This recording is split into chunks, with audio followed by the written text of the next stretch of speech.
Did you know? Minecraft was partly inspired by an earlier game created by Marcus Notch person called RubyDunk. Although not much is known about RubyDunk, it was planned to be more of a base building type game like Dwarf Fortress. RubyDunk's grass and cobblestone textures were actually used later in Minecraft, and early versions of Minecraft were named RubyDunk internally. Notch had the idea of adding a first-person view to RubyDunk, but he decided the textures appeared a little bit too low resolution and distorted in first-person view and scrapped the idea. Notch later stumbled upon another indie game called Infiniminer. He thought Infininer's building mechanics were fun, but that they lacked variety. This inspired Notch to create a first-person fantasy game using old terrain assets from RubyDunk. Some aspects of this new game were also inspired by the PC god game Dungeon Keeper, a game where you build things and explore dungeons. Notch reused a blocky human character model from one of his earlier projects called Zombie Town, which was also the source of Minecraft mobs. At the time, Notch hadn't decided on a name for Minecraft and simply referred to it as Cave Game. The game's first official name was Minecraft Order of the Stone, which was a reference to a webcomic called Order of the Stick.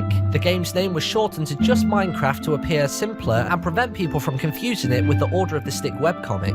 After the basic mechanics of Minecraft were set in place, Notch began work on the game's multiplayer mode and experimented with several other ideas. One idea Notch had was to populate the world with animals. While making a model for a pig, he accidentally mixed up the X and the Y axis on the pig's body, making it stand vertically. This model is actually what Minecraft's creeper enemies are based on today. All of the game's living creatures, including the humans, were also originally intended to be gender neutral. This is why cows have both horns and udders, and chickens have rooster wattles despite laying eggs. Notch also intended to include a sky dimension, which would be the polar opposite of the nether. In a live webcast with Fiber.se, Notch revealed the sky dimension would probably be a dream world, and that there would be a chance you could teleport there randomly while sleeping in a bed. The player would later learn how to trigger this event purposely. However, Notch delayed this new area until he could make the nether more interesting. Eventually, the sky dimension was converted into the end, which is a grim, empty place floating in a void. The connection can be seen in the end biome ID, which says sky. This was likely overlooked by the developers and left in the game.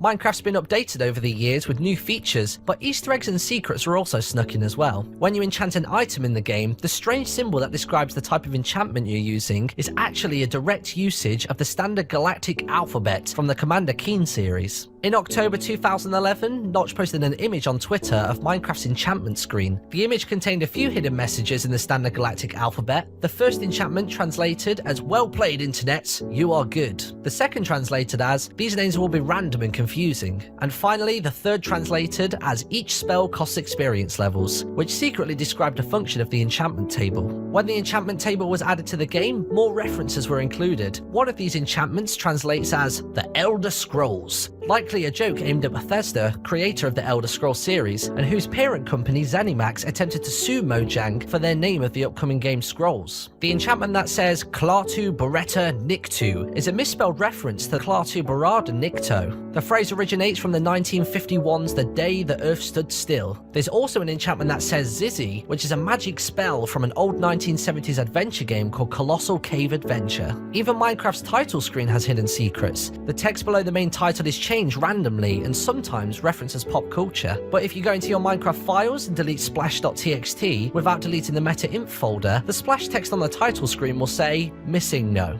This is a reference to the infamous glitch Pokemon from Pokemon Red and Blue. There's also a chance that the main title itself will say Minecraft instead of Minecraft. You can also create decorative paintings in the game, many of which hold references to other video games. The paintings named Aztec, Aztec 2, and Bomb are all pixelated representations of Counter-Strike maps. There's also a painting called Graham that shows King Graham from the point-and-click adventure game series King's Quest. Graham appears again in a painting called Stage, despite the background being a direct reference to Space Quest and not King's Quest. An image of two men fighting, named Fighters, pays homage to the 1980s fighting game International Karate Plus. Another painting, titled Pointer, pays homage to the original International Karate. There's also a fairly noticeable homage to Donkey Kong, and a painting called Skeleton, which references the mean midget from the adventure game Grim Fandango. It's well known that the Enderman are a reference to the Slenderman monster, but they also have another secret. The Enderman's voices seem to be distorted and reversed audio clips of someone talking. It's thought that the Enderman is saying, "Here,"